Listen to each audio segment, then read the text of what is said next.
जय हिंद। कैसे हैं आप सब? आशा करूंगा आप लोग अच्छे होंगे, अपने तैयारी में व्यस्त होंगे। आज का प्रश्न इस चैप्टर का एक्सरसाइज 4.3 का आखिरी प्रश्न है, जिसमें हम लोग क्या प्रश्न संख्या 11 को पढ़ेंगे। क्या है 11 प्रश्न है? दो वर्गों के क्षेत्रफलों का योग 468 मीटर स्क्वायर है यदि उनके परिमापों का अंतर 24 मीटर है। दोनों वर्गों की भुजा ज्ञात करें। सिंपल सा पहले मैं आपको क्या करता हूँ, फिगर बता देता हूँ।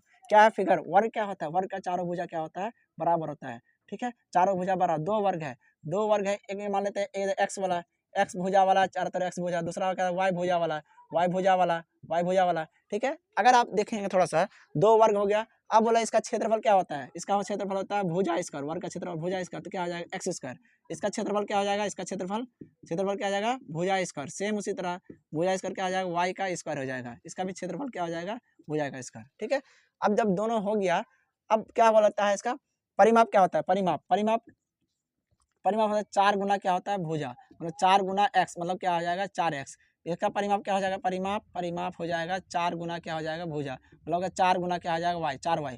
अब देखिए, जब हम लोग क्या यहाँ पे हम लोग फॉर्मूला मतलब क्या फिगर के अनुसार हम लोग जब इसका दो वर्ग ले लिया अलग अलग, एक्स का कुछ भी आ सकता है, 2 4 कुछ भी आ सकता है, वाई का मान कुछ आ सकता है। ठीक है, दोनों को क्या कर लिया? अलग अलग तरीके से हम लोग यहाँ पे सजा लिए। अब जब क्षेत्रफल होगा तो एक्स स्क्वायर होगा, यहाँ क्या होगा? परिमाप क्या होगा? 4x होगा। अगर क्या होगा? इसका क्षेत्रफल क्या होगा? वाई स्क्वायर होगा, तो परिमाप क्या होगा? 4y होगा। ठीक है, तो अब हम लोग में जाते हैं। क्या लिखा? दो वर्गों के क्षेत्रफलों का योग कितना? 468 मीटर स्क्वायर। यदि 468 मतलब कहने का मतलब क्षेत्रफल का योग तो कितना है? योग बोलेगा क्षेत्रफल का योग कैसे है? 468 मीटर स्क्वायर। मतलब क्या है? X square plus y square. X square क्या होगा? इसका क्षेत्रफल, और वाई स्क्वायर क्या होगा? इसका क्षेत्रफल। अब परिमाप का अंतर, अंतर क्या होता है? अंतर होता है, कितना अंतर है यहाँ? 24 है। 24 परिमाप का 4 गुना एक्स, 4x 4y बराबर कितना हो जाएगा? 24 हो जाएगा। ये हो गया आपका कंसेप्ट हो गया। अब हम उसको क्या करते हैं? भाषा में लिखते हैं। सॉल्यूशन देंगे, लिखेंगे क्या? माना कि पहला वर्ग का भुजा कितना है? x बराबर x मीटर। ठीक है, दूसरा वर्ग का भुजा बराबर क्या होगा? y metre. पहला वर्ग का क्षेत्रफल, पहला वर्ग का क्या हो जाएगा? क्षेत्रफल क्या होता है? भुजा का स्क्वायर हो गया। अब देखिए, भुजा का स्क्वायर जब है तो पहला वर्ग का भुजा कितना है? तो x का स्क्वायर हो गया। दूसरा वर्ग का क्या हो जाएगा? का क्षेत्रफल क्या हो जाएगा? वही फॉर्मूला, भुजा का स्क्वायर क्या हो जाएगा? y का स्क्वायर हो गया। अब देखिए, फिर उस तरह हम लोग क्या करेंगे? पहला वर्ग का परिमाप भी लिख लेते हैं। पहला वर्ग का परिमाप क्या हो जाएगा? परिमाप और 4 गुना भुजा, इतना चीज निकाल के रखेंगे, 4 गुना एक्स। तो दूसरा वर्ग का क्या हो जाएगा? दूसरा वर्ग का परिमाप क्या हो जाएगा? दूसरा वर्ग का परिमाप 4 गुना वाई, 4 गुना भुजा, यही फॉर्मूला क्या हो जाएगा? 4 गुना वाई बराबर 4y। ठीक है, इतना चीज हमको क्या कर लिया? पहले हम निकाल लिए। अब हम लोग क्या करते हैं? प्रश्न की ओर बढ़ते हैं। तो प्रश्न से क्या करते हैं? प्रश्न से क्या बोला है? दो वर्गों के क्षेत्रफलों का योग। तो क्षेत्रफल, पहला वर्ग का क्षेत्रफल एक्स स्क्वायर, दूसरा वर्ग का क्षेत्रफल वाई स्क्वायर बराबर कितना हो गया? कितना है? 468। इसको समीकरण 1 मान लेते हैं। मान लिया। अब देखिए ना, थोड़ा सा दिमाग लगा के, फिर क्या बोला है? यदि उनके परिमापों का अंतर, तो परिमापों का अंतर क्षेत्रफल का योग, यहाँ हो गया क्षेत्रफल का योग कितना था? 468 मीटर स्क्वायर। पुनः प्रश्न में क्या बोल रहा है? पुनः प्रश्न से अगर जाते हैं तो क्या होता है? क्या बोला? परिमाप का अंतर कितना है? 24 मीटर है। तो जब परिमाप का अंतर कितना है तो हम लोग क्या पहला वर्ग का परिमाप कितना हो जाएगा? तो 4x, अंतर मतलब घटा, और 4y बराबर क्या हो जाएगा? 24। 4 4 कॉमन आएगा, 4 हो जाएगा। x माइनस वाई बराबर कितना हो गया? 24। 4 6 24, x माइनस वाई बराबर क्या हो जाएगा? 6। ठीक है, अब देखिए हम लोग क्या करेंगे, इसको क्या करते हैं, थोड़ा सा अगर थोड़ा सा हल करके हम लोग द्विघात समीकरण के रूप में लेना चाहते हैं तो क्या कर सकते हैं?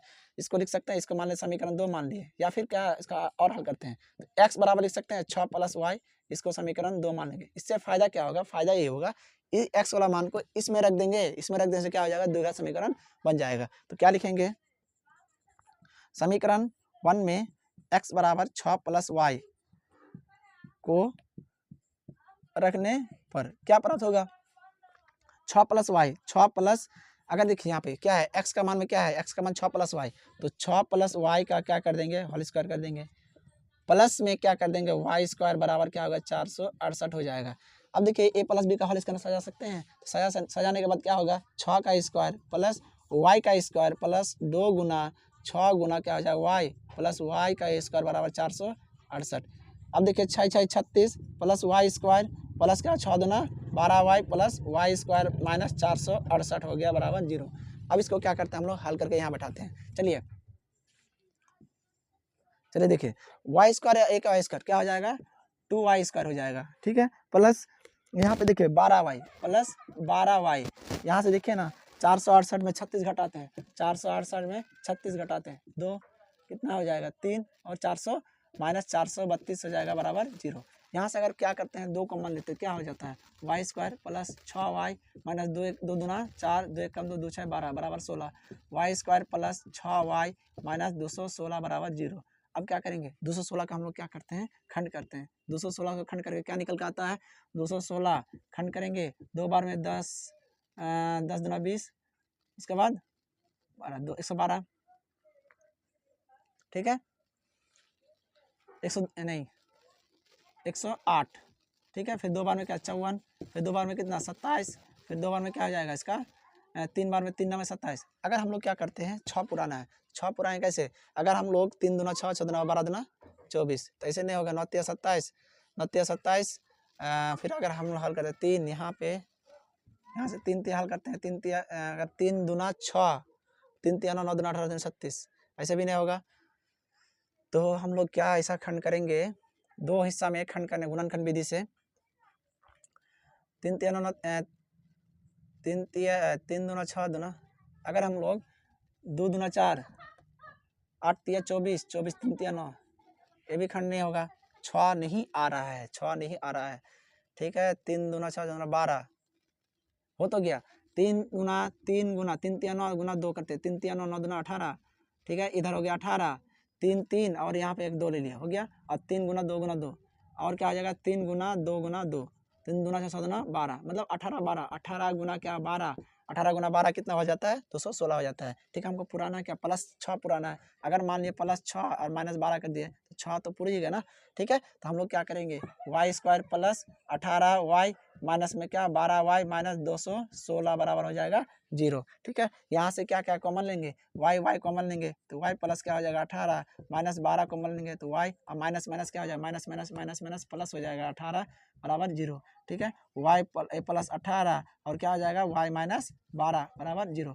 तो वाई प्लस 18 बराबर क्या हो जाता है 0, वाई बराबर कितना हो गया 18 और वाई माइनस 12 बराबर 0, वाई बराबर कितना हो गया 12, ठीक है। कहने का मतलब है यहाँ हो गया यहाँ पे हो गया माइनस में, तो माइनस में कभी क्या क्षेत्रफल आता है ना भुजा आता है ना लंबाई कुछ आता है, ठीक है। तो इसलिए हम लोग क्या करेंगे वो माइनस वाला निगलेक्ट करेंगे। अतः y बराबर क्या लेंगे 12 और y बराबर क्या माने हैं y बराबर माने हैं दूसरा वर्ग का भुजा, तो अतः लिखेंगे अतः दूसरे वर्ग की भुजा बराबर y बराबर कितना 12। तो पहला वर्ग का भुजा क्या होगा इसलिए पहला वर्ग